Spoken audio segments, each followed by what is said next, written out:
दोस्तों, आज की कहानी है रिश्ते की अहमियत।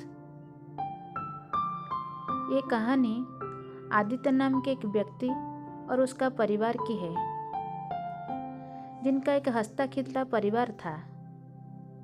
परिवार में माँ, पापा, एक बड़ा भाई, बड़े भाई की बीबी, आदित्य की बीबी रहती थी। आदित्य के पिताजी का एक टेक्सटाइल बिजनेस था, जहाँ दोनों भाई मिलके काम करते थे। दिन अच्छा चल रहा था, बिजनेस में भी तरक्की हो रही थी, सब कुछ अच्छा चल रहा था। उस परिवार का सुबह उठना, सबका एक साथ बैठ के चाय नाश्ता करना। आदित्य की बीवी दीपाली उस घर में सबसे छोटी थी। घर में तो सारा काम वो ही संभालती थी। सुबह उठ के चाय बनाना, सबके लिए नाश्ता बनाना, फिर आदित्य को ऑफिस जाना रहता है तो उसके लिए ऑफिस के पेपर्स सब कलेक्ट करके रख देना, टिफ़िन बनाना। फिर उसके बाद जब आदित्य चला जाता ऑफिस तो घर का सारा काम ख़त्म करके छोटे बच्चे को ट्यूशन पढ़ाती। फिर शाम को जब सब आ जाते घर तो सबके लिए खाना बनाना, फिर सबको खाना खिला के खुद खाना, फिर सोना। तो ये थी आदित्य की परिवार की रोज के काम कहिए या दिन। इसी तरह उनका परिवार हंसता खिलता गुजरता था। आदित्य को शुरू से ही विदेश जाने का बहुत इच्छा था।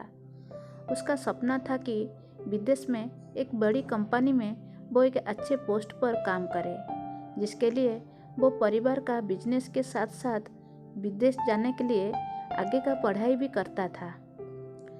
दिन बीतता गया और करीब 2 साल आदित्य ने रोज अपना काम और पढ़ाई दोनों करता रहा। फिर एक दिन उसको ऑफर आया विदेश के एक कंपनी ने, जिसमें आदित्य को उस कंपनी का मैनेजिंग डायरेक्टर के पोस्ट के लिए उसे ऑफर किया था। ये देख आदित्य का खुशी का ठिकाना नहीं रहा और साथ ही परिवार में एक अलग सा खुशी था। आदित्य उस परिवार का पहला व्यक्ति था जो विदेश जाने वाला था काम करने। इसी खुशी में आदित्य ने अपने सभी परिवार, दोस्तों, ऑफिस के लोग, सबको उसने पार्टी में आने का इनवाइट किया। फिर पार्टी की शाम हुई, जहाँ सब बहुत खुश थे। कोई नाच रहा था तो कोई गाना गा रहा था। आदित्य ये सब देख बहुत खुश हुआ और उसकी बीबी दीपाली ने घर का सारा काम, सबका वेलकम से लेकर खाने तक सब देख रेख कर रही थी। तभी आदित्य को विदेश की कंपनी से कॉल आता है। घर में शोर होने के कारण आदित्य बाहर चला जाता है कॉल पे बातें करने के लिए। आदित्य सबसे पहले अपने बॉस को थैंक्स कहता है अपने पोस्ट के लिए, लेकिन तभी उसके बॉस उसको कहते हैं, आदित्य, आई एम सॉरी, तुम्हें मैनेजिंग डायरेक्टर से हटाकर टीम का लीडर बना गया है। ये सुनकर आदित्य शॉक हो जाता है और वो बॉस से पूछने लगता है, क्यों अचानक से ऐसे? यहाँ मेरे घर में मैनेजिंग डायरेक्टर बनने की खुशी में पार्टी चल रही है और आप मुझे कह रहे हैं मैं एक टीम लीडर रहूँगा। बॉस ने कहा कि ये सिर्फ मेरे अकेले का फैसला नहीं है, सबने मिलकर लिया है, मैं कुछ नहीं कर सकता। और ये सुनकर आदित्य कॉल रख दिया, बिना कुछ बोले और बिना कुछ आगे का सुने। आदित्य मानो पूरी तरह से टूट गया था। उसे समझ नहीं आ रहा था वो अब क्या करे। तभी वहाँ आदित्य की बीवी दीपाली आती है और उसे खाना खाने के लिए कहती है।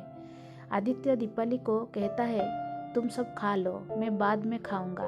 अब दीपाली को क्या पता आदित्य के दिल में क्या बीत रही है। दीपाली फिर कहने लगती है कि आज सब यहाँ है, सब साथ में खाएंगे, चलो अब। आदित्य फिर मना कर देता है और कहता है उसे अर्जेंट ऑफिस जाना होगा, एक काम आ गया है उसका वहाँ, जो उसको करना जरूरी है। ये सुनकर आदित्य को दीपाली पूछने लगती है, आज सब घर पे है तो ऐसा कौन सा काम आ गया अचानक से?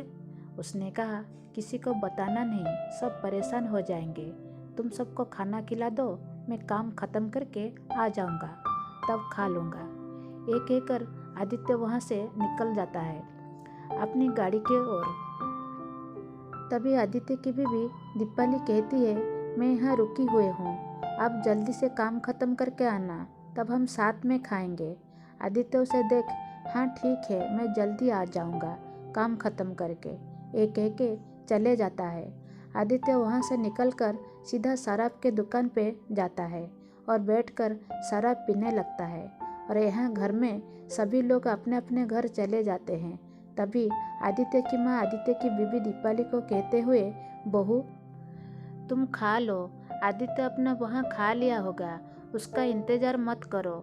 ये सुनने के बाद आदित्य की बीबी दीपाली ने कहा, उन्होंने कहा कि वो जल्दी काम ख़त्म करके आएंगे और मैंने उन्हें कहा भी है कि मैं आपके लिए रुकी रहूँगी, आप आ जाओगे तो दोनों साथ में मिलके खाएंगे। ये सुनकर आदित्य की माँ ने कहा, ठीक है, जैसा तुम्हें ठीक लगे, मैं जा रहा हूँ सोने।